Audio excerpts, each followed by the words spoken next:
care and the influences that they have over our lives. God, we pray you would minister even now every word that would help empower us to empower others. It's in the precious and mighty name of Jesus that we pray, and every heart says amen. Amen. I want to thank you again for coming out and for sharing and lending your voices. We have a couple of people that are coming that's going to address our civil rights within education and within excess of the judicial system, as well as our president of the Baltimore NAACP chapter in Baltimore County, Reverend Patterson Jr., coming to give us an address on civil rights, because if you have heard, there have been some civil rights that people are trying to repel, and our forefathers have fought with their lives for us to have these rights. And so we as a people must come together and continue to fight and to do the things that are necessary to keep those same rights. And so our first speaker will be Mrs. Makita Scott. And Mrs. Scott is a dedicated public servant, community leader, and candidate for the Baltimore County Council in District 3. She is a Baltimore City native and longtime Baltimore County resident. She is a graduate of St. Augustine University in HBCU, where she earned her degree in communications and broadcast journalism. Ms. Makita made her history as a member of the first elected Baltimore County Board of Education and was elected by her colleagues as chair, becoming the first Black woman to hold that position. During her tenure, she established the Equity Community Committee and founded the Equity Advisory Council to address disparities in education and ensure every student has access to opportunity. She brings a breadth of experience in public service, including working on Capitol Hill for members of Congress and internationally at the British Embassy on climate change initiatives. Ms. Makita currently serves as Executive Director of the League of Women Voters of Baltimore City and is a proud member of Alpha Kappa Alpha Sorority Incorporated. She is also a finalist for the 2025 NAACP Freedom Fighter Award. She is currently running for County Council to bring experienced, independent leadership to Baltimore County with a focus on equity, strong schools, economic development, and responsive constitutional services. Please join me in welcoming Ms. Makita Scott.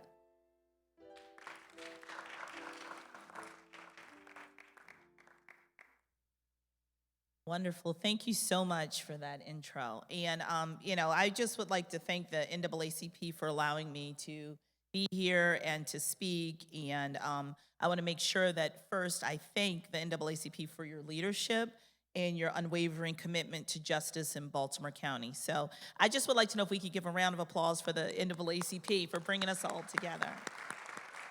Thank you. Yeah, so I stand before you today not just as a mother or as a former chair of the Baltimore County Board of Education, but as someone who has fought day in and day out for our children. So I'm going to speak with you all about the importance of having a strong school board, but also we stand at the precipice now to to appoint and hire a new superintendent of our schools. So I'd like to use my experience and my voice to share some of my thoughts with you. Because at the end of the day, this is about the children.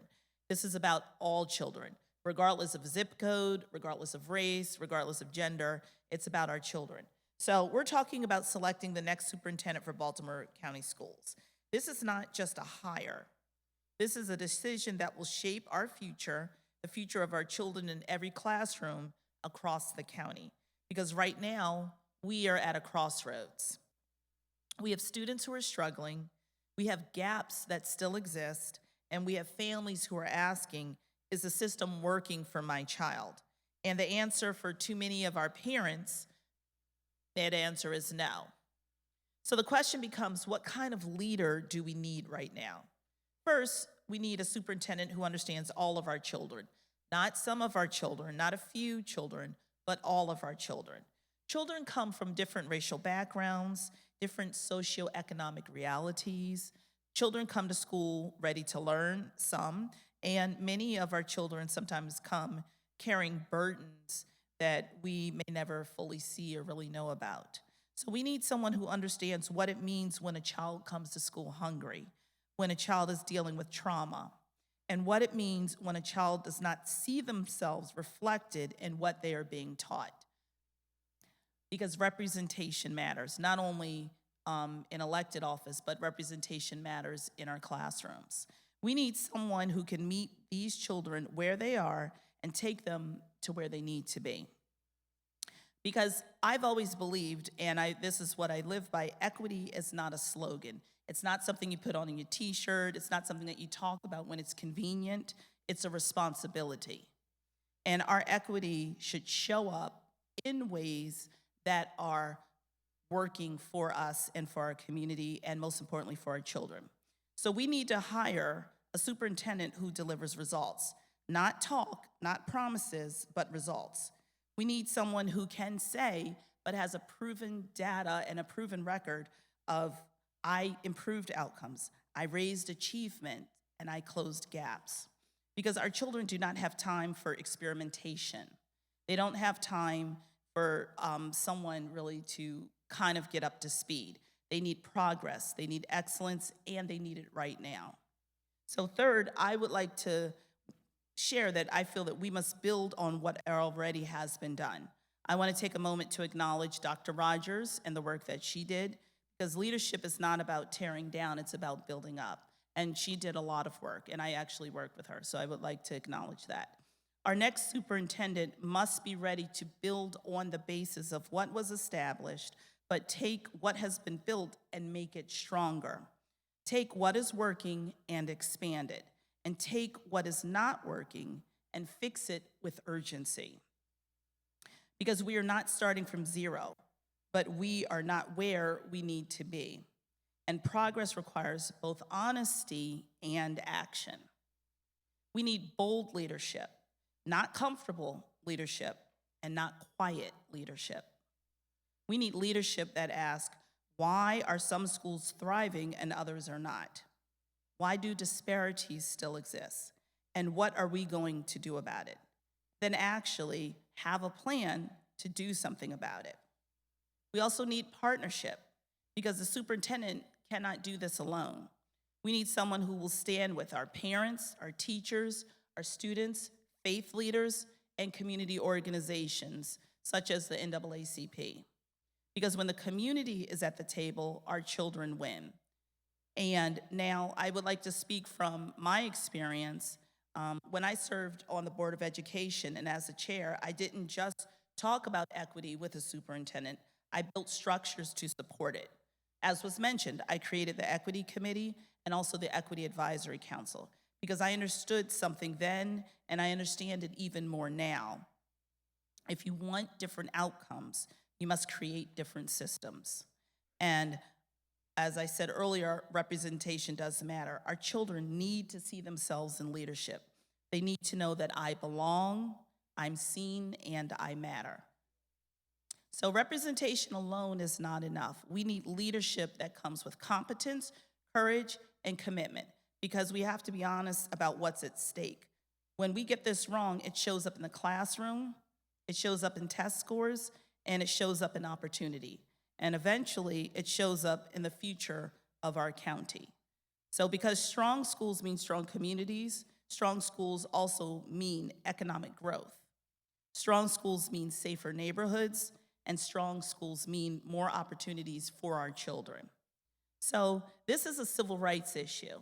It's about access, opportunity, and justice. And we must get this right. We must demand a superintendent who understands our children, but is willing to work and show and deliver results. Someone who's willing to build and able to build, rather, on progress that will lead boldly and unabashedly partner with our community. So because, as I've said before, our children only get one chance. They don't get multiple chances. They get one chance. So what our role is, and what I'm asking of all of you, is to stay engaged, to ask questions, and most importantly, to hold our leaders and our leadership accountable. Because this decision belongs to all of us. This is our community. These are our children, and they are our future. And our future belongs to the children. So I thank you very much for your time and opportunity to speak with you. Thank you.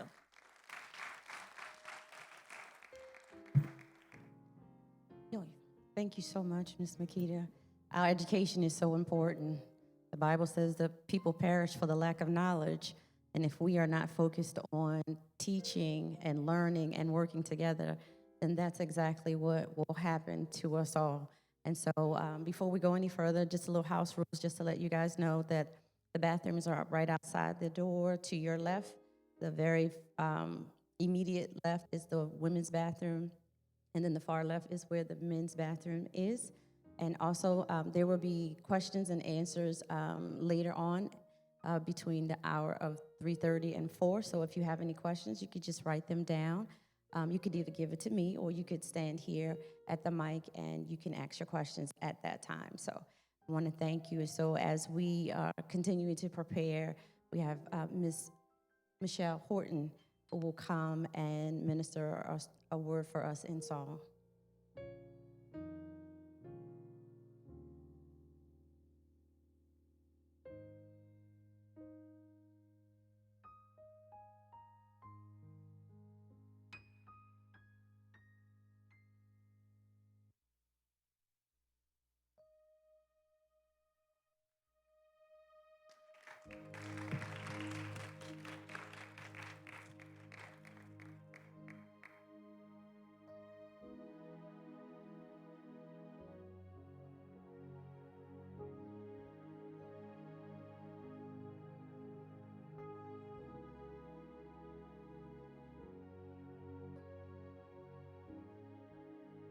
I love the Lord.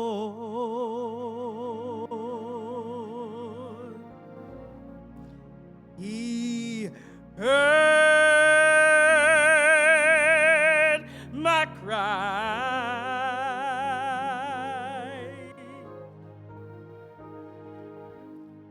and pitied every groan,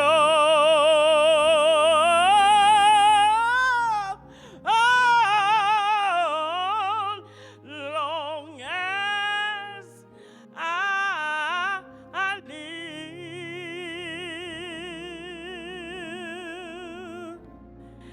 And troubles rise,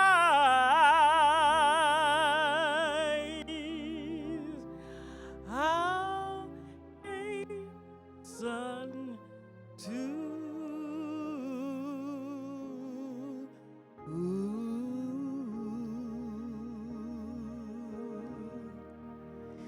His throne.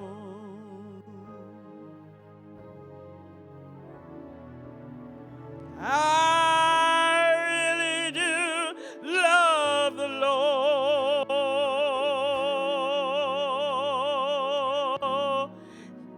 Sure do love the Lord. He heard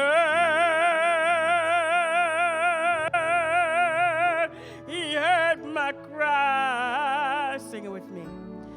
And He pitied every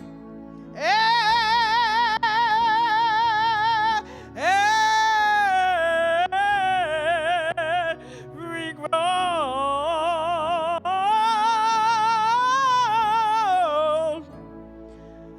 long as I live.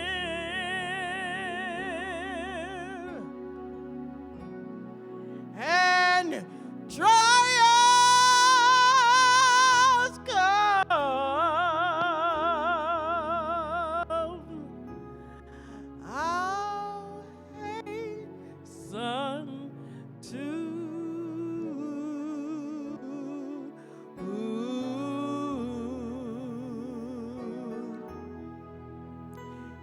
his throne. I'll hasten to his throne. I'll hasten to his throne. Sing it with me. I'll hasten. I'll hasten to his throne. I'll hasten to his throne. I'll hasten to his throne. And the angels cry, holy, holy, holy. Hasten to his throne. I'll hasten to his throne.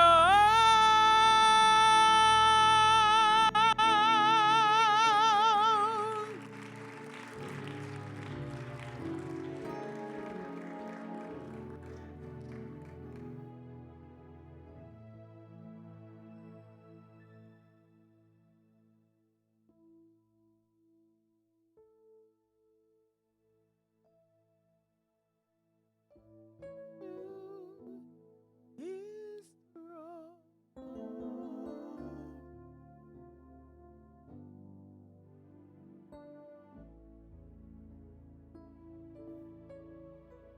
I'll hasten to his throne.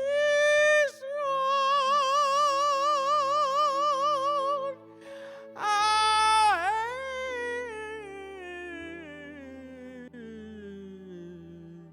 hasten to his throne.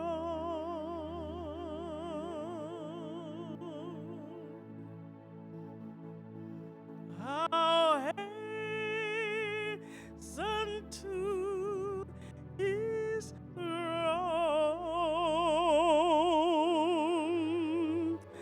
I'll hasten to his throne.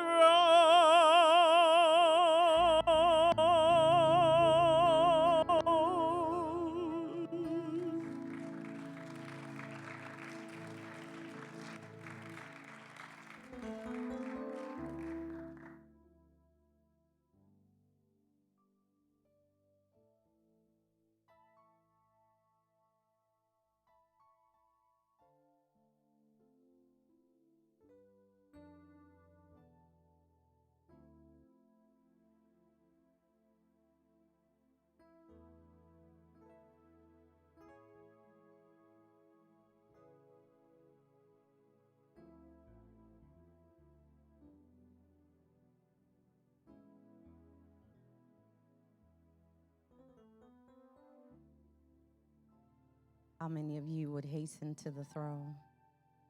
Isn't it good to know that you can go to somebody that's higher than you, no matter what you're facing? You could talk about it, and he can give you wisdom and comfort and strength. Thank you, Sister Horton. We bless the name of the Lord for your ministry. And now, our president of the NAACP, Baltimore County, Reverend Roland Patterson Jr., comes to give us the state of the address for the civil rights. As he comes, I want to give him a hand clap of praise.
I suppose that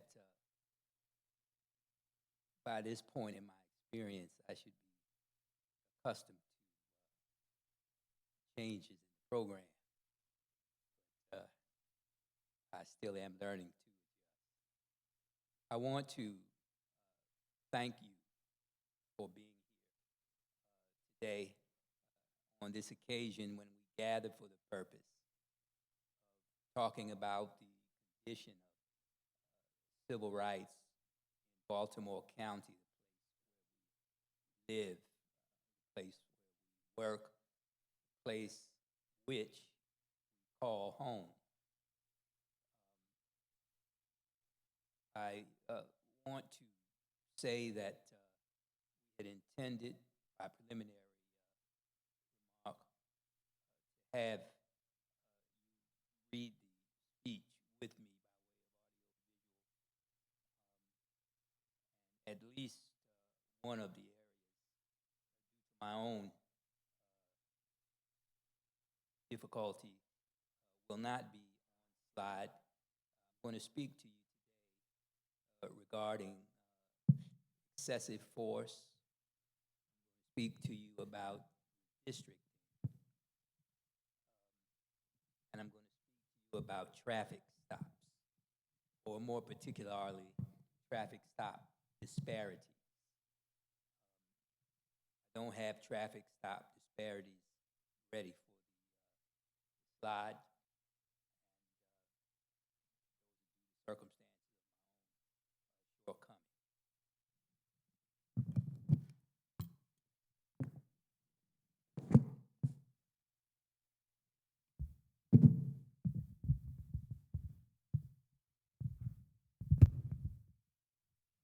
Thank you so very much. Thank you so very much. Yes. I don't normally read verbal presentations, being a preacher of the gospel. But today we have a presentation of some technical content. It includes data and statistics. And I think it's important that we give you the information correctly and that we be sure to present it right. So with some possible exception, I'm going to read most of what we have. Because this is a public speech and because it's being streamed by the church. And by the way, before we get started, would you show some appreciation for the St. Stephen AME Church, who is allowing us to be here and free of charge. What an environment we have here, and for that we give God praise. I was about to say that on request, I will give my speech to whomever requests it if you wish, so that you can have the information at your beck and call. All right, again, we will begin with a brief introduction, and then we're going into a talk about excessive force. We'll move to redistricting, and then we'll move to traffic disparities. So the definition of civil rights, starting with paragraph 2, comes from the Health and Human Services Department of the U.S. government, formerly HEW. And it is defined as those rights guaranteed by the Constitution, by the statutes of the federal government. The most common civil rights are guaranteed by the 4th, 5th, and 14th Amendments. The 4th Amendment guarantees the right against unreasonable stops and searches. Stop would include arrests, would also include violence that is imposed on persons by police officers. And then the Fifth and 14th amendments guarantee your protection against deprivation of due process of law, that's fair play in courts and administrative proceedings, also known as notice and the opportunity to be heard, and equal protection of the law. So one recognized group can't receive a protection that another recognized group is deprived of.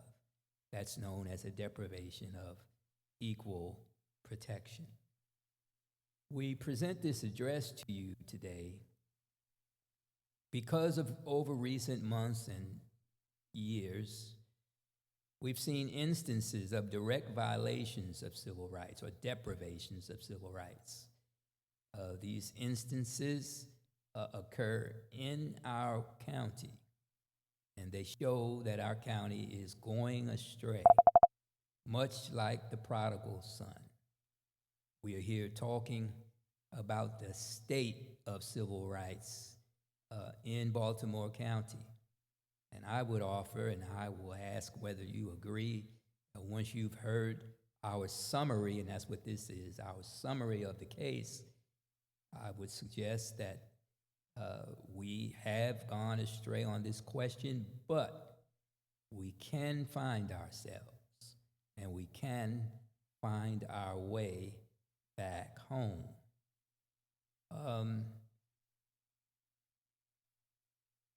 I have two examples of excessive force to discuss. On February 16th, 2026, Sam Brown was stopped in his car at a traffic light. He was at the corner of Security Boulevard and Whitehead Road. He fell asleep in his car at that light. He may have had too much to drink. After some time, the police were called. They did a wellness check. And they arrived sometime around 3:30. The body cam footage began with the officer leaning down to speak to Mr. Brown through the driver's window. The audio was redacted. Mr. Brown got out of his car and started to walk slowly toward the officer. The officer moved slowly away from Mr. Brown.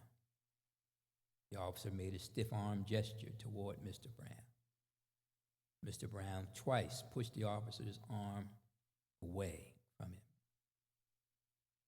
him. Then the officer punched Mr. Brown once on each side of the head. Mr. Brown fell backward, hit his head on the sidewalk. Blood began to pool. He lost consciousness. He was taken to the hospital. He died a few weeks later.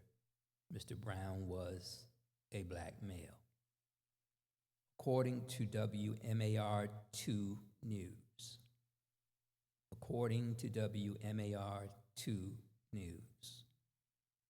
Brown suffered a broken jaw, a broken nose, and brain damage.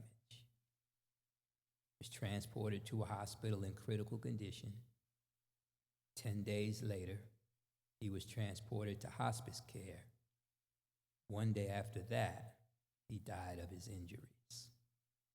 The Office of the Chief Medical Examiner ruled the cause of death homicide. The courts will decide the legal issue of whether the use of force was legal. We are here concerned about policy. The footage was televised. You likely saw it. If you didn't, you can pull it up on YouTube. Does it appear, and these are questions, they could be answered in favor of the officer. Does it appear that the regulations governing police procedures were violated on these facts? They may not have been. Does it appear that the officer responded to non-deadly force with deadly force? Maybe he did not. If so, however, was this act a misuse of the arrest powers delegated to the police department by the general public. By way of digression, it's important for you to know that you are the CEOs, the chief executive officers of your country, state, and locale. By your delegation of power, the various authorities have the power or strength to do what they do. Therefore, if there is a misuse of the delegated power which is given to the authorities by the public must combine to speak to that misuse. And that is the reason these questions are raised. What say you? Are our civil rights at risk in this county? John Haley.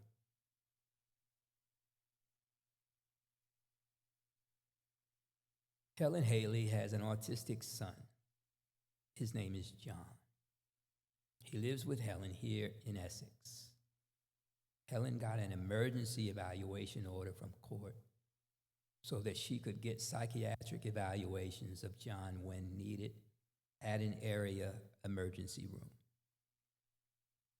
On April 28th of last year, John's mom called 911. He was 27 at that time. He was having an autistic episode. She could not calm him down.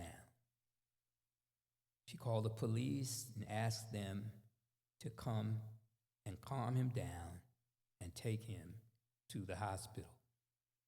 Police came, but they beat John through a bathroom wall. John suffered minor injuries. He was treated and released from the hospital. 2 weeks later, on May 15th, a second autistic episode occurred. This time, his mother called 988. 988 is the number designated for mental health emergencies. John was threatening suicide. 988 responders are supposed to be mental health experts. Nevertheless, the police responded. John held on to the knife with which he threatened suicide. He was in the midst of an autistic episode. He would not put it down. So the officers shot John 12 times. He's paralyzed below the waist because of the shooting.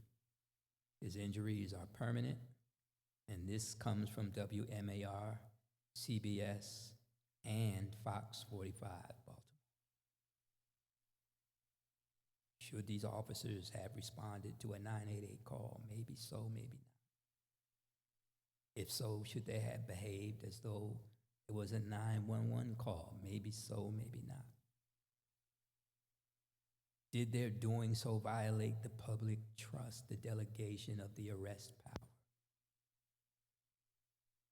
Whether or not these issues are legally proper, these policy questions are for you to reflect on as you prepare to go to the polls. The NAACP has requested excessive force data from the police department for the period beginning 2021 through 2025. We received that data on May 26th. We are working with expert sociologists from Morgan State University. I expect that Dr. Natasha Pratt Harris, who was delayed getting here, will speak to you before we leave. She and Dr. Asha Lane have agreed with me that we need in Baltimore County a study called, or to be called, the Crime Geography of Excessive Force in Baltimore County. Through that study, we will analyze the data for the areas of the county where excessive force most often arises. We will analyze that data for demographic density. Where is the force being used most often? We will make the results known. We will partner with the sociology department. We've already named the two representatives, and the urban research department. We expect that we will connect with Dr. Raymond Wimbush, who has been referred to us by the sociologists that we already have on board. Now, if Dr. Pratt Harris is able to get here, we will, okay, I'm told that she is here, but because we've had to begin, she will greet us, or rather speak to you before the question and answers. All right. Is excessive force being used more in minority or disabled communities than in majority zones? If so, why? Again, we will publish our results, but if so, the question becomes, how can we get this changed? Redistricting. Linda Dorsey Walker is a well-known county redistricting and council enlargement advocate. Just by way of digression, that means that Ms. Walker was amongst the first of us in the county to recognize that the county had grown both in general numbers and in terms of minority presence, and that the minority presence had grown to a level that it was not being properly represented by 7 council members, one of whom was black. Okay, and so she began to push for enlargement, and there are others, but she certainly was the first. WYPR reports that she began this work in 2001. In 2024, 23 years later, the council agreed that enlargement was needed. The predicate work required to entertain council enlargement is redistricting. Obviously, if you're going to increase the number of council persons, you must redraw the districts those council persons will represent. Proper redistricting includes the drawing of maps to create voting districts in a manner that creates the quote-unquote opportunity for minority groups to elect candidates of choice. I ought to read that one more time. Proper redistricting includes the drawing of maps to create voting districts in a manner that creates the opportunity for minority groups to elect candidates of choice. And I suppose I should digress there. So you see, the cases call for an analysis of whether or not any area, such as Essex Middle River, has grown so much in minority presence that if the district was drawn differently, that area could elect its own candidate. Okay? That's called an opportunity district. Now I'm going to get back to Essex Middle River because you bear a point of significance in this subject, and you and this point of significance are a large part of why we're speaking from here as opposed to somewhere on the west side. Even without race, the population of the county in 1960, 3 years after the charter, was 492,428. That was 492,428. In 2020, or by 2020, the population had ballooned to 854,535. Not quite a doubling of the population. All population data that we are giving you is taken from the U.S. Census reports from the particular or relevant years. So this means that each council person represented slightly more than 70,000 people in 1960. In 2020, each council person was representing more than 122,000. Not quite a doubling, but approaching a doubling. There are currently 7 members on the council. 7 men, no women. 6 Euro-Americans, 1 Afro-American. That means that the Euro segment of the county right now and going back over the years has 85.7% of the seats of the council against 51% of the population. I asked the census program when the minority population of the county reached the size where council enlargement and redistricting were required. And the program gave me back the answer, the year 2000.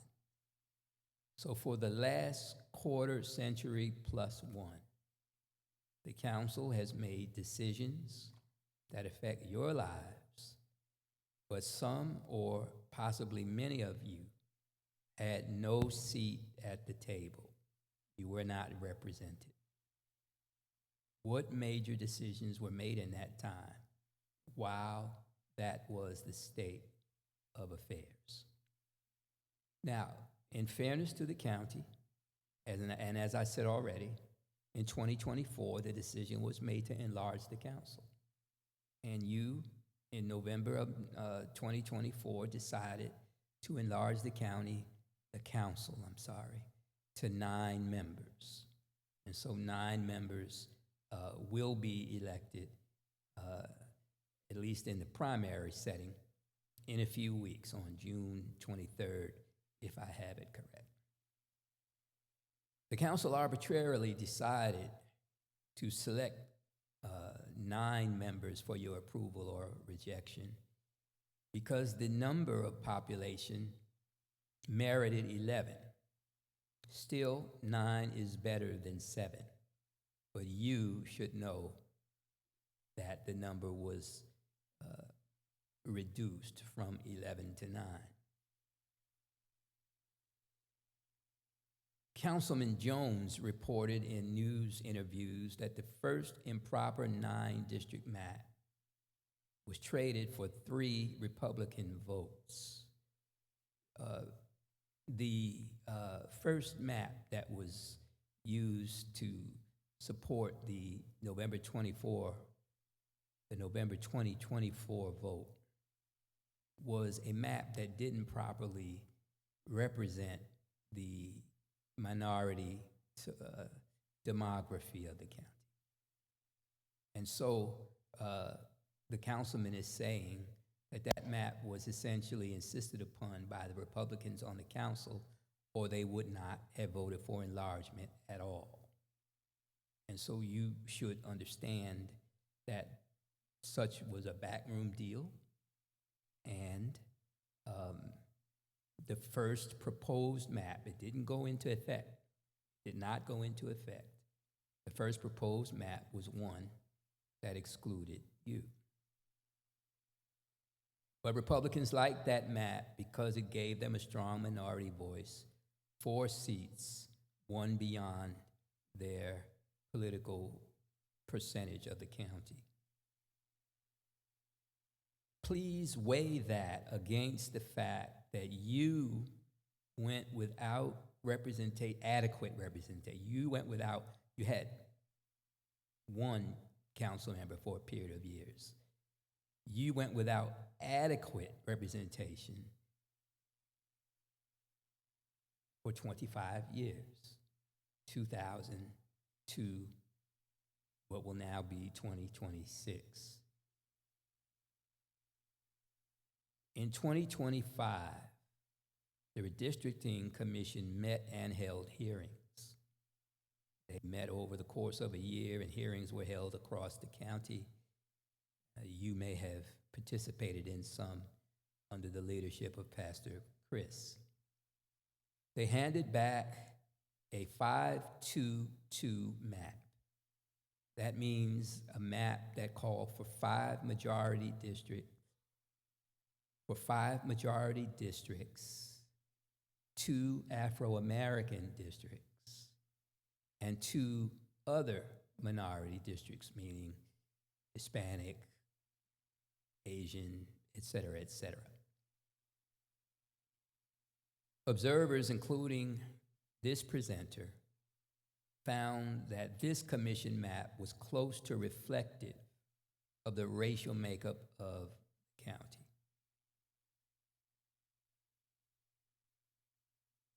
Still,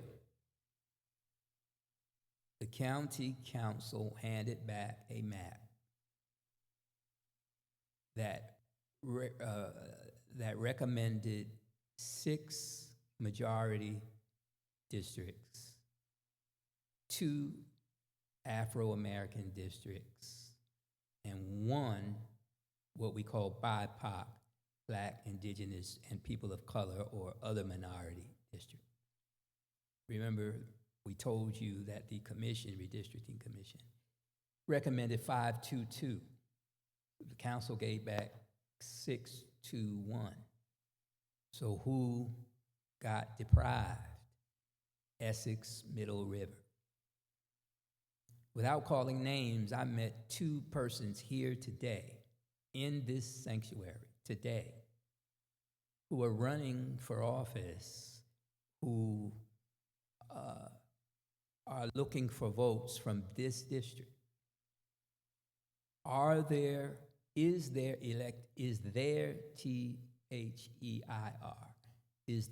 electability reduced by the fact that the commission recommended this be an opportunity district and the council said no? Rather, they created an additional majority district. These are questions for you to consider as you go into the polls. You know, as we prepare to go into our last area, traffic stop disparities, we always encourage you to vote. We always encourage you to vote.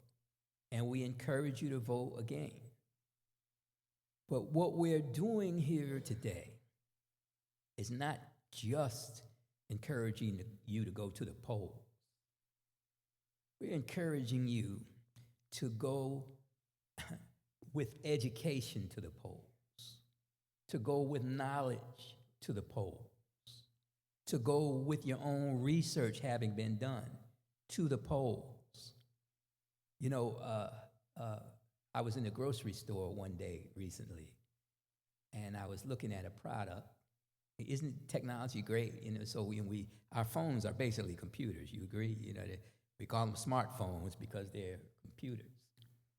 And so I was looking at a product, and I was researching the particular item because I was concerned about side effects. And so someone came to me and said, "Did you come all this way? I'm impressed that you're at the store, you're by yourself, you're in a wheelchair. I'm thoroughly impressed, but now that you're here, what are you reading? Are you reading text messages? What are you doing? Why don't you finish your shopping and then go somewhere, go home and read your," And so I thanked the person and told them that I'd be fine. As a matter of fact, I'd be better if they would just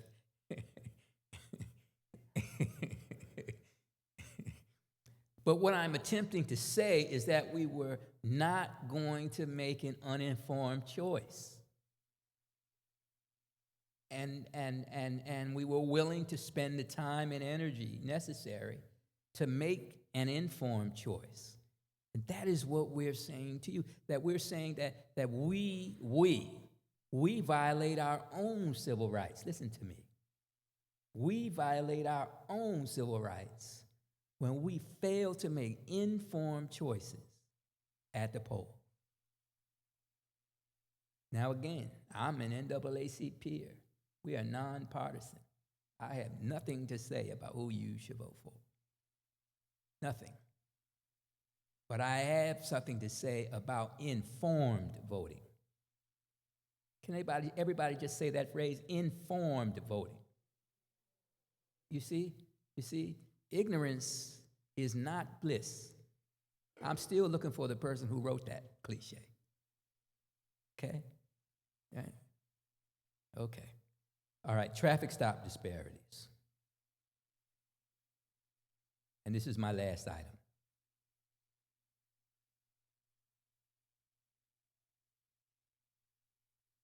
Your servant first joined the Baltimore County NAACP in early December 2016. I joined because of an 11I team report. That report was done by Jane Miller, and it focused on traffic stop disparities. In short, Jane Miller reported that in the years between 2011 and 2016, African American drivers were more likely to be stopped and ticketed in majority areas than are members of the majority groups themselves. Let me say that again. The report said that based on data and statistics, minority members, particularly Afro-Americans, this report was focused on Afro-Americans. African-American drivers are more likely to be stopped between 2011 and 2016 in majority areas, Timonium, Catonsville, Arbutus, et cetera, than members of the majority group themselves. Fast forward. By 2025, attention was being paid to this subject. We had the benefit of a traffic disparity commission and other promises of increased equal treatment. Against that backdrop, the Baltimore Banner did a new study in 2025. They wrote about it in November 2025.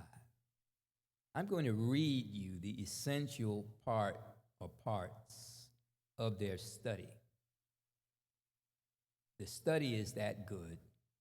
It's done by Ben Konark and Greg Morton of the Banner. I am paraphrasing and extracting from their study for the rest of the talk on traffic disparities before I go into my conclusion. Black drivers are far more likely to be stopped and ticketed by the county police department than white drivers. Elected officials and police leadership have been well aware of racial disparity in traffic stops. 6 years ago, that would have been 2019 because the report was done in 2025. They vowed to study the issue and correct it. Instead, the disparities have remained entrenched. Pardon me.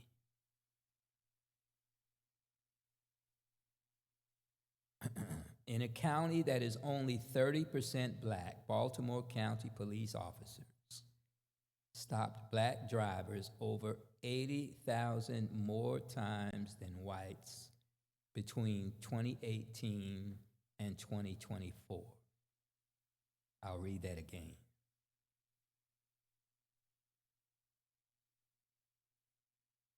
In a county that is about 30% black, our police officers stopped black drivers 80,000 more times than whites between 2018 and 2024.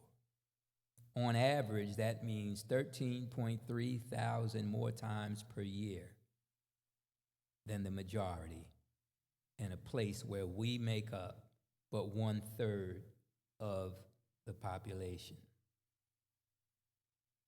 Traffic stops have been so disproportionate in the county that the police department ranked worst in racial disparities among larger police departments in the state every year between 2018 and 2024. This police department, Baltimore County, ranked worst in racial disparities among large police departments in the state of Maryland every year from 2018 to 2024. Let me just say parenthetically that the study that I'm quoting from was done in 2025 over most of the year. So it very well may be that when we get our updated data, which we will get, and which we will factor into our work with our Morgan sociologists and urban research, it may be that this disparity continues through this day. The department said that the racial disparities could be related to traffic patterns, driving patterns, offending patterns, or the focus of police activity in the particular areas of locality. But the Banner's analysis, which combines state-maintained traffic stop data with tens of thousands of court records, and I'm still reading, found that even in some of the whitest parts of the county, Black drivers received the majority of traffic tickets. Officers working out of the Towson precinct, an area that is 23% Black, wrote 70% of their tickets to Black drivers between this subject time period, 2021 through 2024. In that span, Black drivers received more tickets than white drivers in 9 of the county's 10 precincts. Only in Cockeysville, or only in the Cockeysville precinct, where Black residents number 7% of the population, where white drivers ticketed more often. University of North Carolina professor Frank Baumgartner, sorry, I hit my button accidentally. A professor who researches police bias reviewed the Banner's analysis, and he described the findings as consistent with quote-unquote stereotyping and profiling. Though police leaders will often attempt to poke holes in the evidence, Baumgartner said the data paints a clear picture. On a frigid day in January 2024, Taiji Williams was driving while wearing a Nike mask. He was attempting to keep warm. As he drove, he approached a county cruiser, and the officer who saw him immediately pulled a U-turn. The officer who pulled him over, Richard Reich, and again I'm still reading, wrote more than 200 citations between 2021 and 2024. 89% of those 200 plus citations were given to Black drivers. Williams wrote in his complaint to the Administrative Charging Committee that he received citations totaling $1,160 and 5 warnings. Williams felt that this intense ticketing was retaliation for him asking for the officer's name and badge number. Reich was exonerated less than 1 month after police received the complaint. Officers generally carry a wide range of discretion in minor traffic violations, but officers are less likely to show lenience to Black drivers than to white drivers during the same kind of traffic stops according to the banner's analysis. The department gave officers, according to the banner, relevant training in the years between the Channel 11 and the banner stories, but the number of stops making up the traffic disparities remained the same. As I go into my conclusion, I wish to say to you that the Declaration of Independence, as you know, was written by Thomas Jefferson. And the key words in the preface, I believe it's called, to the Declaration say, "We believe that all men are created equal, equal with certain inalienable rights, and that amongst these are life, are liberty, and the pursuit of happiness. You must make decisions about whether or not we are living up to the true meaning." I recognize that Thomas Jefferson also owned slaves, but the time has changed. The time has changed, and it is time now. And the Congress has recognized that the times have changed by the enactment of the laws that benefit us now that didn't exist then, right? The Civil Rights Act, the Voting Rights Act, the Fair Housing Act, and like statutes all across the land in the several states and counties, everyone has given lip service to fair treatment and non-discrimination until now. Until now. And so, again, we have a word in the law called estoppel, and it means precluded, banned, barred. As a servant of the NAACP, I am estopped from talking about your election decisions. But I am not estopped from talking about informed voting. And that is why I'm here, that you would inform yourselves along the lines of who's doing what for who, and who will serve my interests and won't, and that you would vote accordingly, that you would submit yourselves and subject yourselves to the ridicule of someone like my scorner who will question why you are taking time to look at polls, meaning, these rather ballots. Do you I have a Board of Elections representative here. Do you realize that you can get sample polls pretty early on? Before you go vote, you could go down to the Board of Elections and get the ballot, and then take that home, or at least copy it, and then take that home and do your research and decide who. You know how you test drive a car? You don't buy a car on looks. Am I right about it? Right? You look under the hood. You might bring a mechanic with you to look at the car. Bring a mechanic with you to look at the ballot.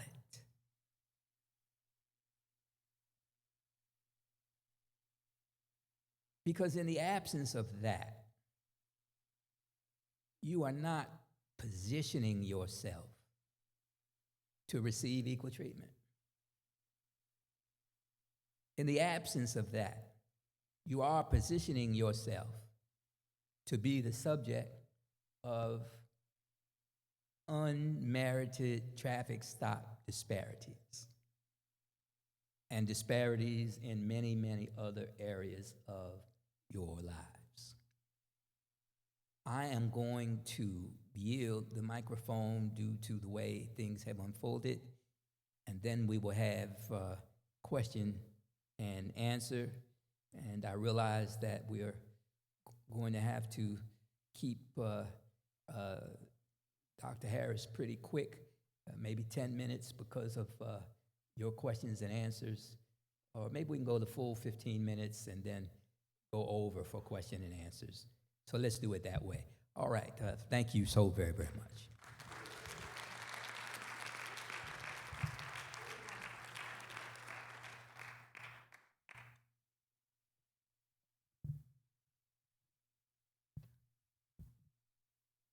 Thank you, Reverend Patterson, for a wonderful speech. Come on, let's give him another hand clap. And as we preparing, as Dr. Natasha comes, she'll be speaking on excessive force. Just want to give you a brief information of who she is. Dr. Natasha Pratt Harris is a professor of sociology and anthropology at Morgan State University. She has a BA in journalism, criminology, and criminal administration. She has an MS, a master's degree in criminal justice administration, and she has a doctorate in sociology. She teaches the community-based criminology, jails and prisons, juvenile criminology, research methods, police, and others of the disproportional various things that happen in the community and throughout the system. And we present to you Dr. Natasha.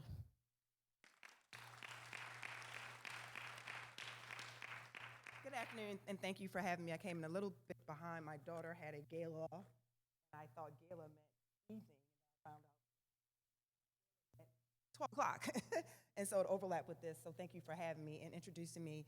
I want to just share one of the most important parts of who I am as it relates to addressing this issue. I am a university professor. I'm a full tenured university professor, and that's a rarity in the scope of things as it comes to women of color reaching that height. But the most important role I have as a wife and God-fearing person is that of as a mother. And I also have the pleasure of being a grandmother. And so when I do this work, it is truly not about what a lot of what we have to do in our discipline, which is writing and publishing and making certain we get tenure and all those things. It's really about the legacy that we are charged with leaving behind. And we all have the capacity to leave a particular legacy no matter what our roles are in our society. And so that is truly what it's about. When I look at my grandson, my first boy, I have 3 daughters and I have this first little boy, I think about what Reverend Patterson has shared in terms of police use of force, overt use of force, and I'll echo a sentiment that comes from Dr. Raymond Wimbush, who he did mention. Raymond Wimbush is a mentor of mine of sorts. He's the director of the Institute for Urban Research at Morgan State University. And what he says is that everything is in racism. Everything is in racism. So when you start there, some of the questions that we have about why we see disparities, it just makes it clear. One of the ways that I've been able to engage on these very topics when it comes to police use of force is to check myself. When I see a black child, a black man, or if I'm observing others who are taking a look at a black person, a black teenager who may be wilding out or whatever the term is that we use, I check myself. How do I respond to that child or that adult? Am I thinking that they are up to no good? Or is my first thought that they are actually just existing in the same world that I'm existing in? And there is a success story as it relates to, I just heard this very recently, what happened during the Civil War. What was won during the Civil War was the imagery and the description and the embraced notion that black people are inherently criminal.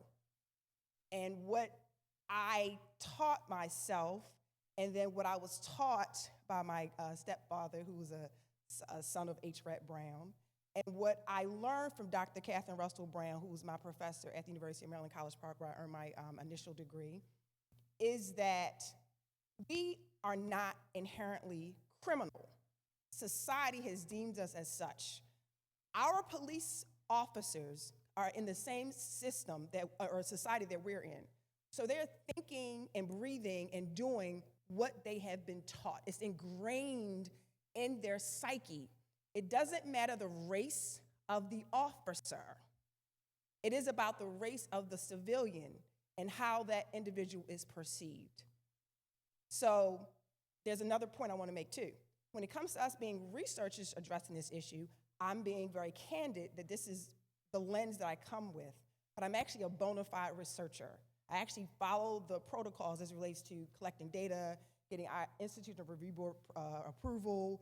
You know, I don't talk to my participants and tell them what my thoughts are. My students actually do interviews and they engage on collecting data. So we actually get actual bona fide data, but I am very candid in so much as scholarship and what we write about, that the system itself is designed the way it is. So we're having these experiences because this is what it is. And the whole notion of us being treated a certain way is not new. It's the way it was designed. In this book, Why the Police Should Be Trained by Black People, this is a book that I wrote, and I'm the primary editor for. There are about 30 plus contributors to this book. We talk about the beginnings of policing in America specifically. And as the book is introduced, there's a mother of the movement who talks about her true story of losing her son in a small town in Tennessee due to police violence. And her name is Dr. Loretta Prater. And what she talks about is what she got in terms of the lawsuit against that police department. And that is, she was able to train those officers. It was like a settlement agreement for Dr. Prater. And she was able to go before the law enforcement community and share the story of losing her beautiful brown son and train them on something relative to empathy and all those things. What we say in the book, though, is training is not the answer, the only answer. It's a very small piece of what it is that any of us can do to kind of remedy the reality of like the society that we are in. In chapter 1, it's the introduction that I write, I talk about why the police should be trained by Black people, and so much as us having the lived experience, us acknowledging the harms to our psyche, the harms to our bodies, the harms to our future babies, children who don't even know what this all is. And we have to be at the forefront. We have to be in the front of the room to really explain what this is, even though everyone in the room may not get it. They might not walk away from the academy. They might not walk away from a police training with like, oh, wow, I got it. No, it's the society that has to be addressed. I'm also very clear that when we talk about police use of force, we are not negating violence in general. You'll hear echoes of this. This has happened since the beginning of the beginning. When Black folks specifically talk about policing, we're ignoring violence in Black communities. What we acknowledge in this book, chapter 16, is a chapter on guns as hazards to Black life. And we acknowledge that this is a violent country. This country was founded based upon violence. State use of violence to control the populace is a part of how this thing works. So I give kind of candid examples of people that I've lost due to gun violence. This country is all about their guns, right? But I do talk about police use of force in this chapter from a global perspective, because I talk about having the experience of like every aspect of gun violence.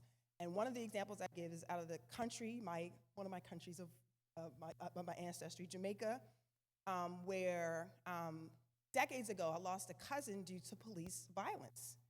And Amnesty International shows up in Jamaica, where there was a disparate reality for members of that country who were harmed by the police. Now, what is the race of the officers?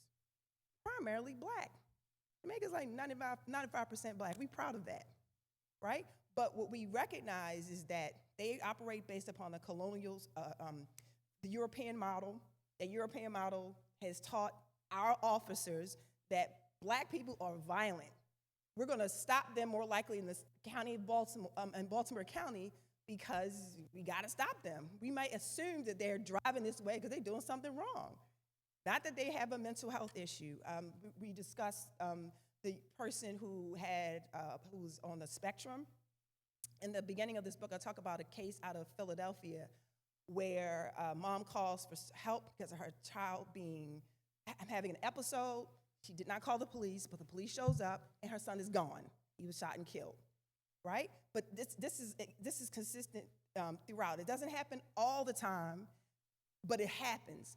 Another thing I want us to think about when it comes to data. So as researchers, as a trained bona fide statistician, methodologist, the whole thing, we know statistics, we know how to run all types of analysis, we know how to present that. And the numbers aren't the only part of the process. So we do qualitative interviews to hear the story of people. We also recognize that sometimes with stats, you'll get numbers that say, well, you know what? In this particular jurisdiction, there was one incident. In this larger jurisdiction, there were like 10. So you know what? We're not doing that bad. But somebody was killed. That is bad. And it's undue harm that was assessed, because you can actually come up with a number that wasn't significant in terms of it being a significant number who were harmed, but there was a harm. We elevate harm as that thing that we want to address, that there's actual harm. So I am thankful for Reverend Patterson engaging with my colleague, Dr. Ashalane. Dr. Ashalane served as a member of the Baltimore City Police Department. She actually earned her sociology master's degree from our department and went on, just like I did, to Howard to get her PhD in sociology. She is no joke. She's really on top of this type of work. And I've served in the city of Baltimore specifically as the principal investigator for the consent decree community survey. So Baltimore City has been under the consent decree since 2017. One of the requirements was to assess what's happened throughout the city over time since the consent decree. So we did 2 waves of data collection. It's a lot of work, guys. It's a lot of work. We need the community to really recognize the students specifically who come out to kind of engage with folks.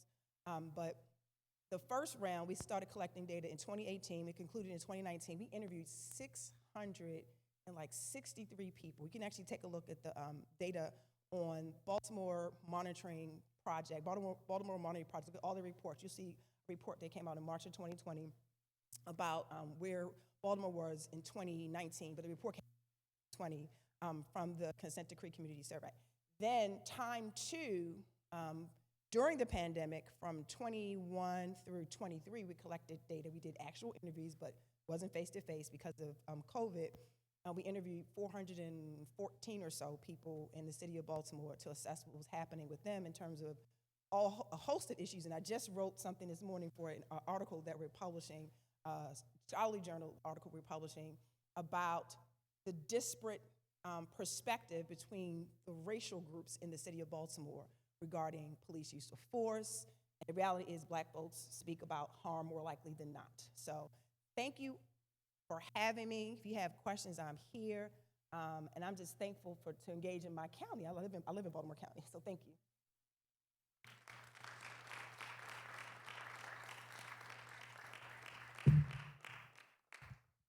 Thank you, Dr. Natasha. Excessive force doesn't just affect one person, it affects all of us.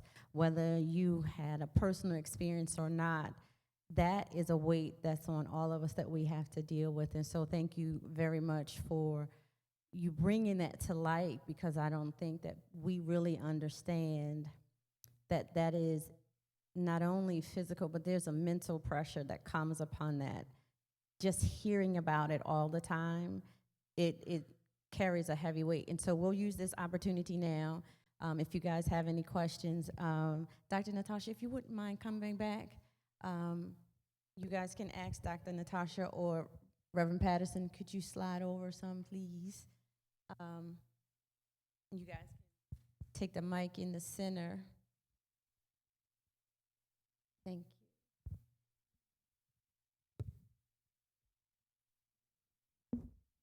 So if there be any questions, you can stand in the middle, or if you wrote down something you want me to come and I'll ask the question, that's fine.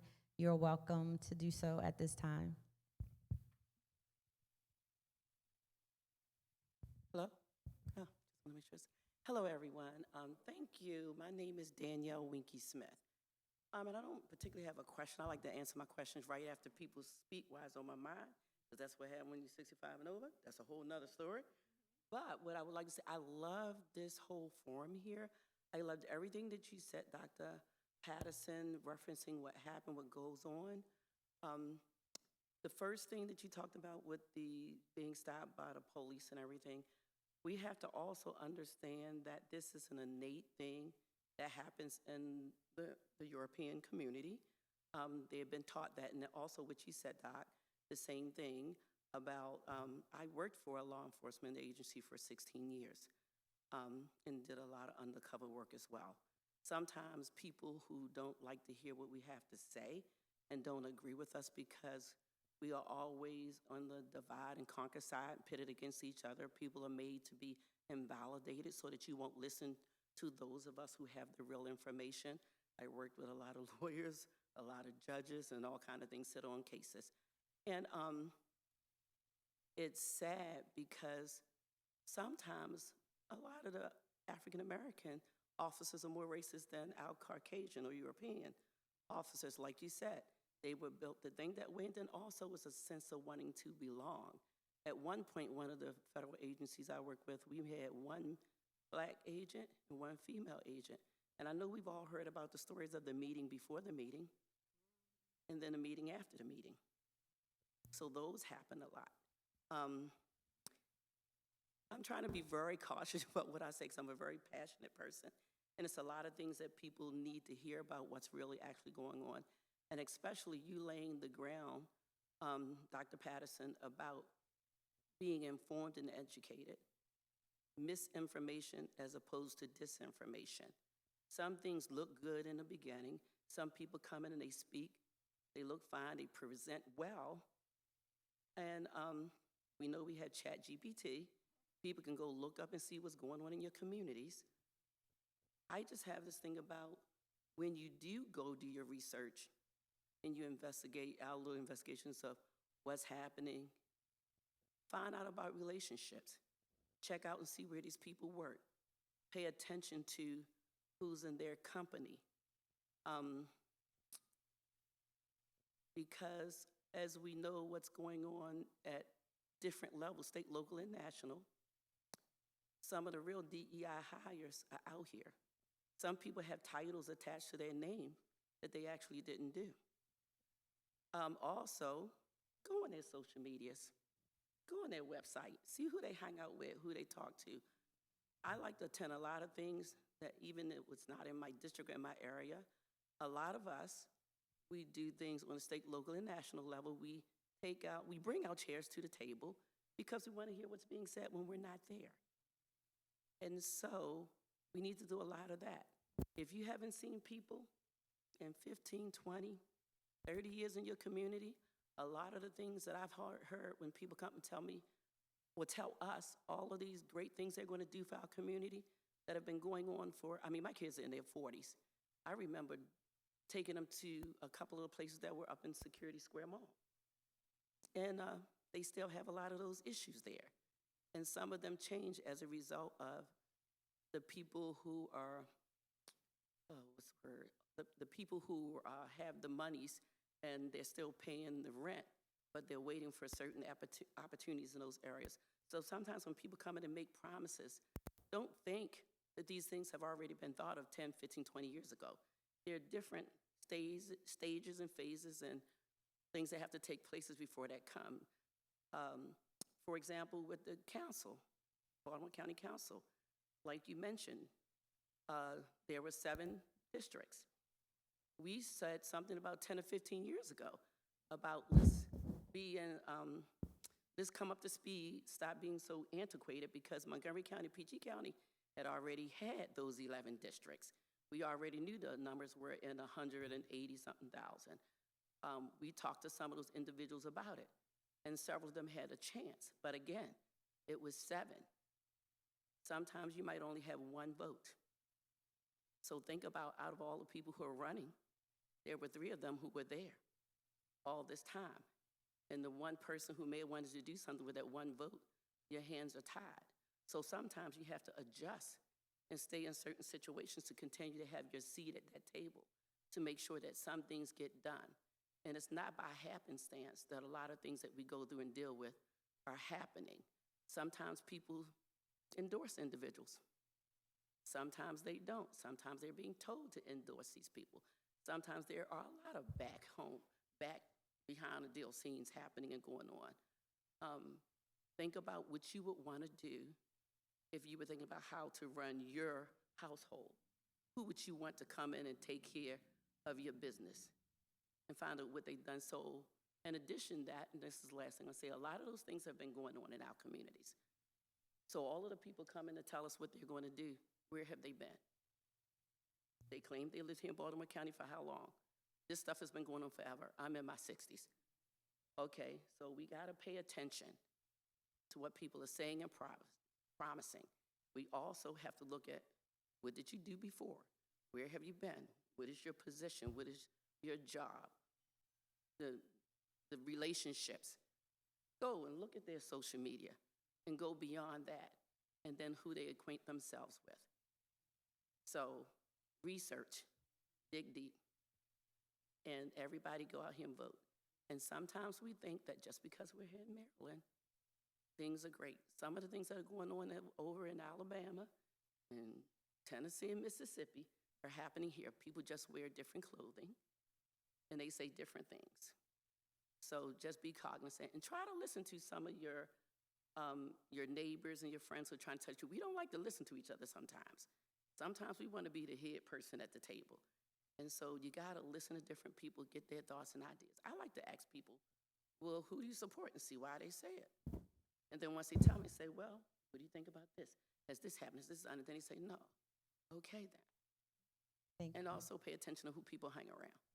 All right, thank you so I'm much. sorry. This is a great, Thank you. great. Thank you so much. Yeah. I'm going to respond to one item. I think you talked about relationships.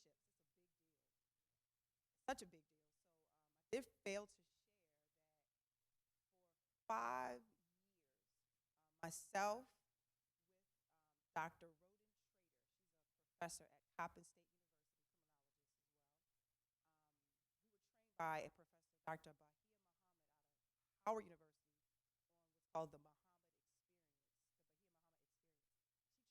She trained us on a model called Policing Inside Out, and she brought law enforcement together. Dr. Trader and myself, under Dr. Muhammad's leadership, brought law enforcement in the Baltimore area, our students at Coppin, our students at Morgan, and the community together for a course. We taught fall 2018 through fall 2022.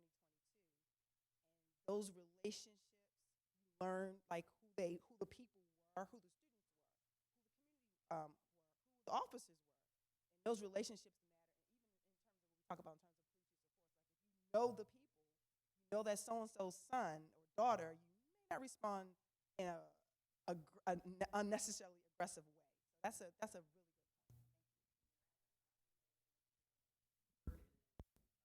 Yes. Yeah. Very important. Oh, you want to say something? Okay, go ahead. Thank you so very much.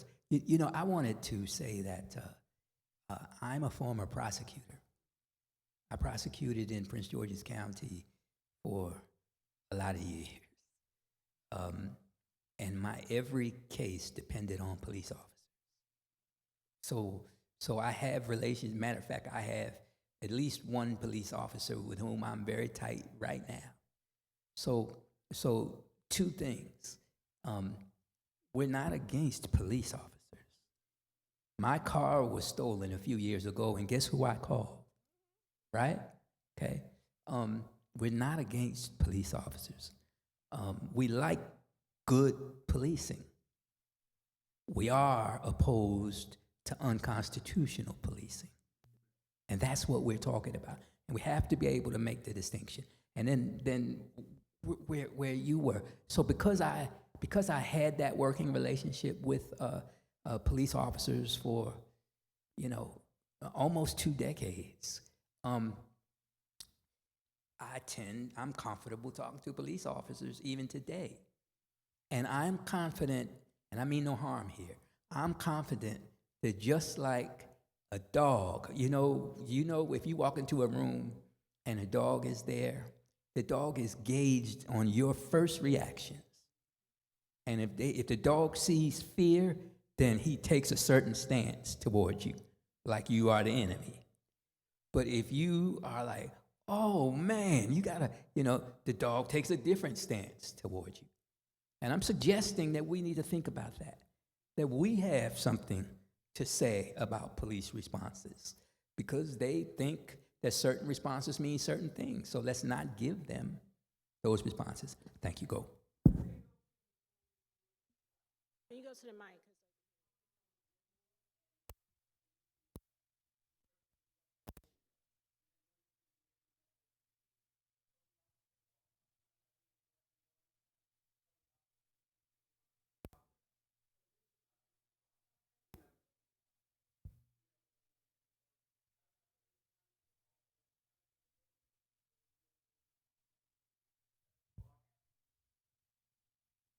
Thank you so much. And just going forward really quick, since we have a line, if we could keep our comments or questions to 2 minutes, that would be great. So thank you so much. Go ahead. Hi, I'm Sharonda Dillard Huffman. And my question is more related to some of the things that Dr. Patterson said as well as you. I am a parent who has a son who's 26 years old and has autism. And I also was part of some of the things that happened initially with the consent decree regarding people with disabilities. I was an ADA coordinator in Baltimore City. And knowing what we know now, and it's still happening, what is the best way for police officers to address persons with autism? And I just want to say, in full disclosure, my son could have been the same person that got shot in here. I generally don't call the police. I have gone through a system where if I call the police, my son is large, okay? He has hit me, and I've had to drive him to Pennsylvania to get him hospitalized because we don't have enough services for adults with disabilities with autism because you would have to stay in the emergency room. So going forward, how can the NAACP keep my child safe? And mind you, he lives in Hartford County now. Thank you. Can I answer that? Can I answer part of that? I'm going to be really quick. In this book, in the introduction, I say police training that doesn't begin and continue with mental health at the forefront is flawed heavily. And I'm talking about support for the mental health of the officers themselves and definitely how we engage with the public. And oftentimes what we are seeing, almost all the time, what we're seeing is a mental health or a developmental disability or something like that that's happening that many just don't know how to address. Civilians generally don't know how to deal with someone who has a mental health issue, right? Officers who are not trained don't know. They're not clinicians. So if it doesn't begin and continue with that, we have failed the entire community. So. We tried to get an autism specialty group called Pathfinders to come here today, and we weren't able to get them due to scheduling, but we are in touch with them. We need to be interacting with them on the regular because this is what they do. Autism, this is what they do. We need to be on a learning curve, all of us. I don't profess to have expertise in this area, but because it has come to my attention, I'm accepting it as an assignment to begin the learning curve, to get in the water of autism, and to be able to more substantively answer questions like yours going forward. If you are unfamiliar with Pathfinders, I recommend you are familiar with them, okay? Okay, all right. Okay, that's all I have right now, and I thank you, but we'll be able to talk going forward. Good afternoon. My name is Nick Stewart. I'm running for county executive in Baltimore County. And I'm reaching out here in this context to get a sense. I know, Reverend Pastor, we have talked about some of these issues. But as it relates to the issues of systemic bias and racism generally, but also as applied to use of force, as applied to redistricting, and as applied to policing bias, what, in your opinion, and I'd like to share this more broadly, but in the opinions of those who can opine, what can we do? The top 2 or 3 policy ideations and solutions that make the most sense to build momentum in the near term and to rebuild trust in this process? Oh, I'm really probably really quick. Trust, I don't know if we have to rebuild it. It has to be established. And then acknowledge the issue not as a knee-jerk response to a devastating loss like Sam, but consistently say it out loud. Acknowledge the check-ins with our school police, what's happening with them, I forgot the title of the school police in Baltimore County. SROs? Yes, I know them very well because my children are there. And just consistently tell people, we see you, we hear you, you know. Baltimore County may need to do their own community survey to assess how the people are experiencing law enforcement, and trust the researchers who do the work, because they're boots on the ground people who do that kind of work.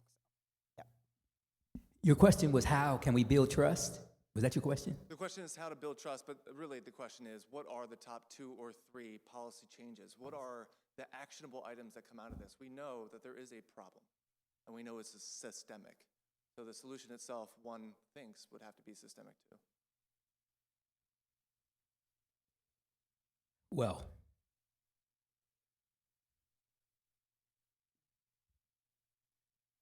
I think that the persons who experience police violence that is questionable or suspect need to be talked to from a policy perspective, not necessarily, of course, not by the officers who are involved, but the department needs to ask for permission to.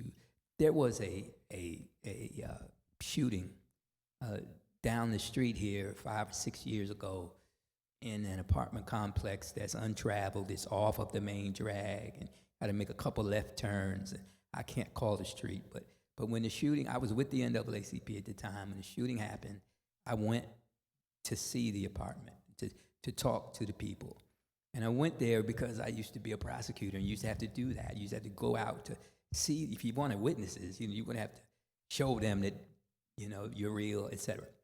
And so they told me a story as eyewitnesses that was riveting, okay? And I won't repeat it here, but it was not what the press printed. And I think that the department needs to hear stories like that, because the department needs to follow up on stories like that.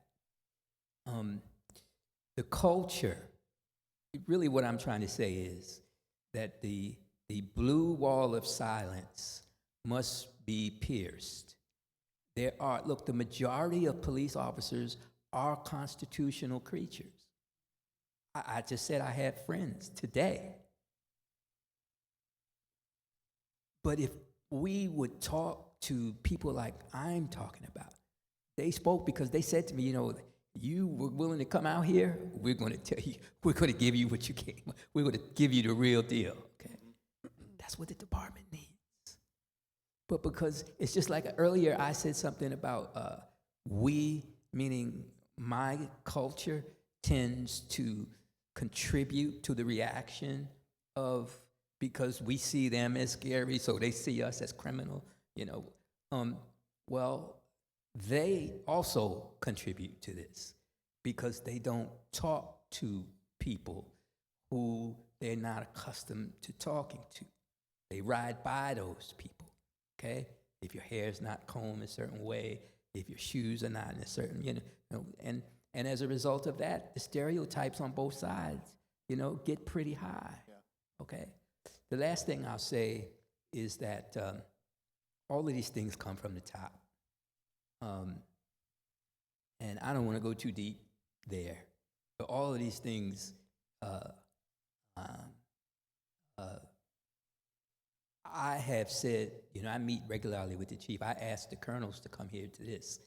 And I asked the chief on traffic disparities, instead of training, just say what you'll fire for.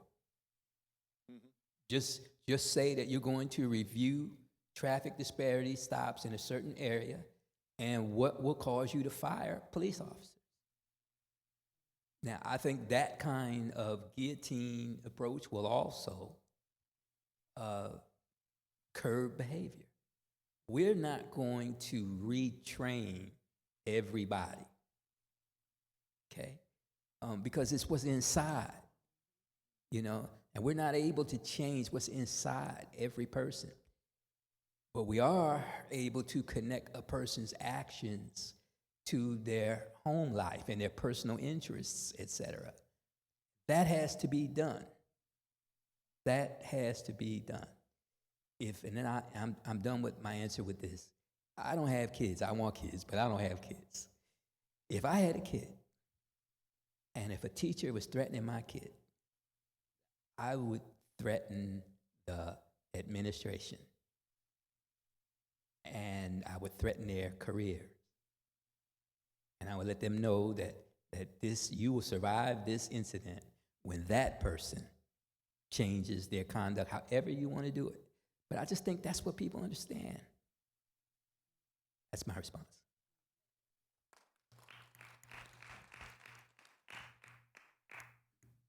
Good afternoon. My name is Lawrence Grand Prix. I work with Legions of a Beautiful Struggle. We're an advocacy group. We were some of the folks that work on repealing the Law Enforcement Officers' Bill of Rights, which is a bill that protected law enforcement accused of wrongdoing from internal penalties like losing promotions or losing a job. And I think in terms of a policy response, it's very difficult in this country to convict an officer of a criminal offense. They have incredible protections. So part of the reason we focus so much on the LEOBR is because being the son of a cop, I know they're very worried about their promotions and their paychecks.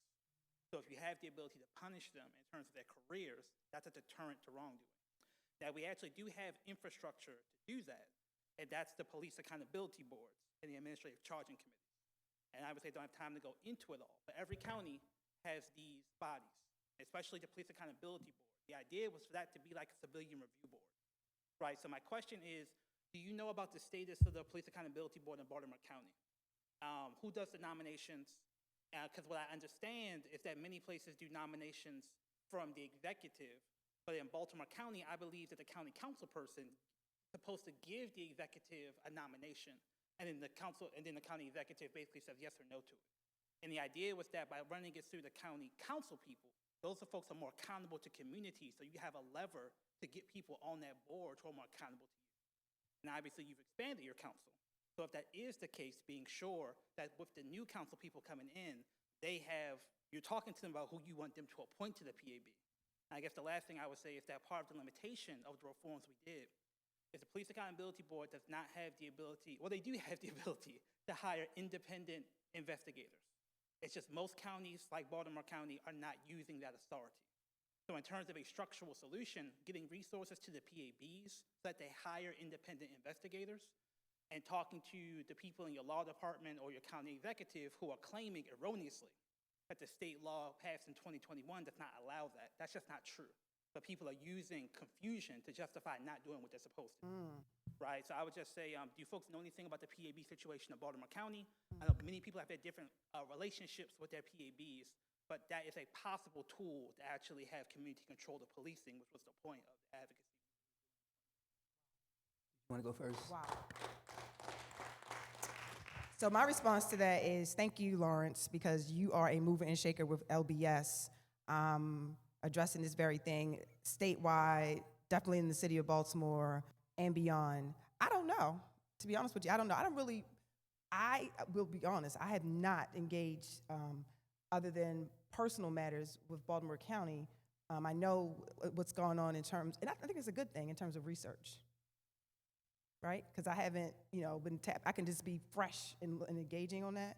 But I think in response to him and acknowledging what LBS does, I think it's a great partnership opportunity to really engage on what LBS was able to do and how that can crosswalk from Baltimore City to the county. So, Thank you. Lawrence, what was your last name again, man? Grand Prix? Okay, great, man. Thank you for being here. There are a number of people. Go ahead, please. There are a number of people here. I hope you stay to the end so I can attempt to recognize you. But we are in a relationship with Davon Love and LBS, and we are grateful for the support that we receive from you and for you being here today. Lawrence Grand Prix, could you just give him one more round of applause? Thank you. Look, it is my position, having dealt with the new structure under the Policemen's Accountability Act. And there are persons here, Peter Richkes is one, and there are others who have even more experience in the county with those organizations or committees than I. But it is my view that the Accountability Act and these committees are they were well intended by the legislature, okay? But like the civil rights laws that were passed in the 60s, they are administered by the localities, the counties. and we've heard the stories of how Social Security was passed by the Congress and signed by the president, but it was administered by the localities. So what I'm saying is that the county has appointed persons to the ACC and the PAB who are not in tune with the spirit of the law. They're in tune with the status quo. And so as a result, and I skipped over it in my presentation for the sake of time, but not many cases are found or are sustained by the ACC. That's the real charging body and the real deliberative body. The PAB is an oversight body. So what you're saying is dead on. My response is amen, that we need new council persons. Council persons are making the appointments, and those are ratified by the executive. Just like at the federal level, it's the senators that know the justices to be. So the president just ratifies that and sends it up to Congress. So that's what happens on this level. Same thing. Okay. So we need new council persons with different perspectives who will nominate different persons who are pro-citizen, who will not. And again, I'm an ex-prosecutor. I want you to hear that. I'm an ex-prosecutor. So the great majority of these charges may be, but it's for the, there may be 2 out of 100 that are the real deal. But if we are in the practice of just sifting, we're going to miss those 2. We're going to miss those 2. So I think you're dead on. That's all I have to say. Okay. Hello, everyone. My name is Goddess Fenezi. I am unapologetically Black. I'm a United States Marine Corps combat veteran, and I live in Georgia. thank you for saying this. And I am moving my business, a $1.2 billion ecosystem in sports, education, and technology. I am one of the top technologists in the world. If you think it, I can build it. And I am the victim also of the disparity in the healthcare system. I lost my only child to lupus and to medical malpractice. So the disparity in the Black community goes beyond just the police pulling us over. They kill us in a multitude of ways. So my question, and I'm not here to promote, but ma'am, you can Google me. I'm Googleable, but I am not here to promote my book. My book was just went #3 in business and #23 in computer programming, which is huge for us because Black men make up 1% of tech and Black women are 0.08%. So my question is, how can I help the community of Baltimore, Baltimore County? I'm moving to downtown Baltimore, my first office. I'm leaving Georgia because it's a red state, period. I knew you were going to say that. Period. And I refuse to give my tax dollars to a state that's going to use it to disenfranchise me. I don't think that's right. I don't think that's fair. I fought for my country. I know people, my dad was a Vietnam veteran. It is just, I just can't do it. I would rather live in the ditches in a tent. Well, let me think about that. So, how can I serve the community of Baltimore and Baltimore County, whether it's some tech that you need to help you put the research together? You let me know, I can do it. And by the way, I am asset-free. I built this without any resources or any investments, and my phone is ringing daily from people outside of our community who want to buy my business. So And- how can I help you? Fantastic. Thank you so much. I think, so you were directing that to me. You were directing that to me. Okay, we'll go first then. Yes, at Morgan State University, we have the Center for Equitable Artificial Intelligence and Machine Learning. My colleague, Dr. Larry Liu, a Yale alum, he earned his PhD from Yale. He's actually assistant professor now in sociology. He's the AI faculty. I think that's a good way to engage at Morgan State, at least, and that's Baltimore City. And we're addressing AI inequity. So. Mm-hmm. Yep. Yep.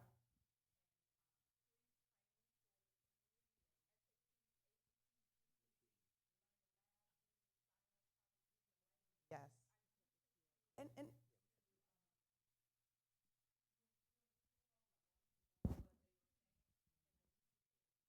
yeah. And actually, the city of Baltimore has an AI. I can't say what it is, but that's Googleable too. City of Baltimore. Yes. Exactly. Exactly. We're starting to lose people, so I want to say that you can join the branch, and we're going to put a QR code. You said you did it today?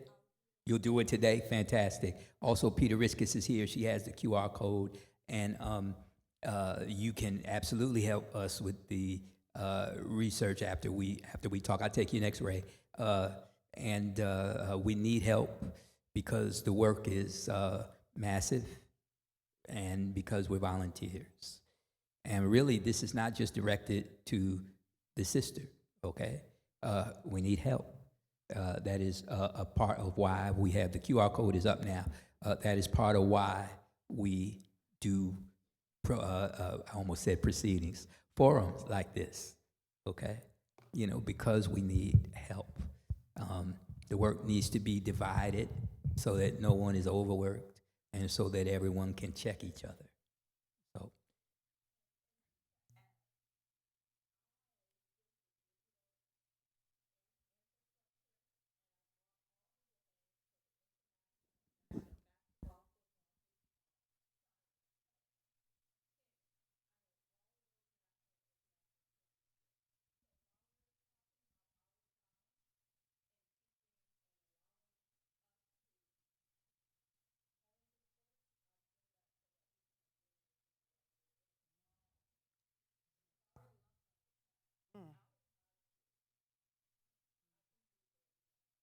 Thank you so very much. I think this is going to be our last question because we're over, and I want to introduce a couple of people who I believe are here before we go. Ray, you have a question or comment? Ray English? No? Okay. All right. Are there any more?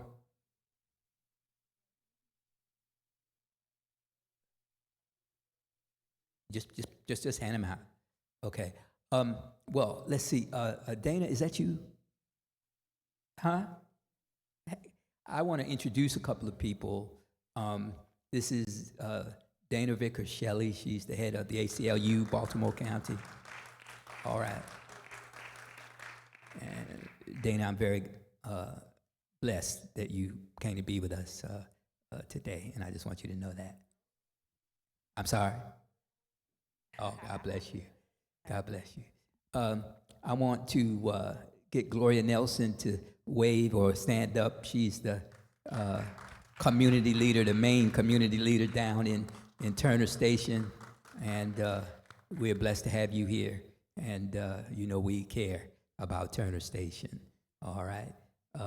You already met Lawrence Grand Prix. We want you to send our regard or take our regards back to LBS with you. And my thanks to Davon Love. And I have some of my board here. There is Demetrio Perrin. Just raise your hand. He's the godfather today.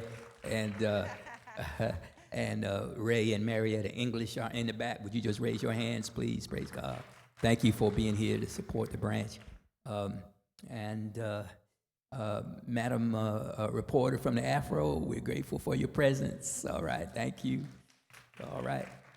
And I think that that is about what we have to do today. So I just want to close with this. Barack Obama, as you know, gave a farewell address in, I guess, 2016.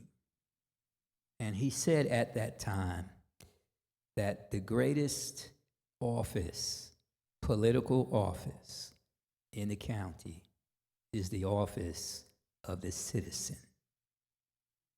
The greatest political office in the government or in the state or in the county or city is the office of the citizen, if you choose to use it.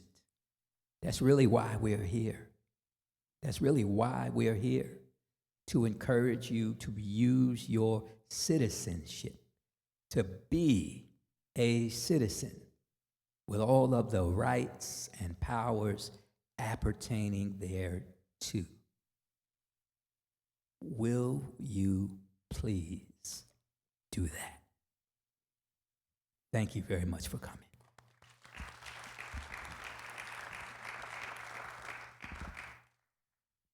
So thank you all for coming. Do me a favor. I forgot to recognize my great moderator, Stacy Saunders. Come on, you can do better than that. Thank you, Stacy, for everything you did. All right? Amen. I just wanted to say before we leave, we wanted to thank Sister Michelle Horton for that wonderful selection. She has already left. We want to thank Ms. Makita Scott for her talk on education, and for Dr. Natasha Pratt Harris for her talk on excessive force, and for, wonderful, and for Reverend Patterson for his. And so since we have all understand that we have a charge to keep and a God to glorify, that we have to be the citizens to go out and do and to be the new civil rights that we need to be. So as we leave this place, benevolence, let us pray really quick. Father, we thank you for being a great and marvelous God. Thank you for all that we have heard, all that we have seen, all that we have felt. I pray that we would take each and every piece of it, that it would empower us to go out and do what you have set our hands to do, to your glory and to your honor. Let us leave this place whenever your presence and find all things well in safety. In Jesus' name, amen. Amen.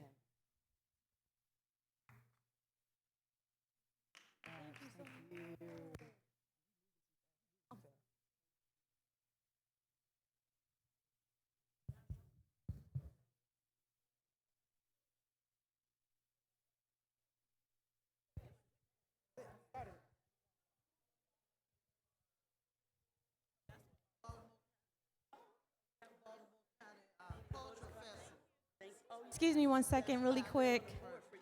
Excuse me, everyone, 1 second really quick.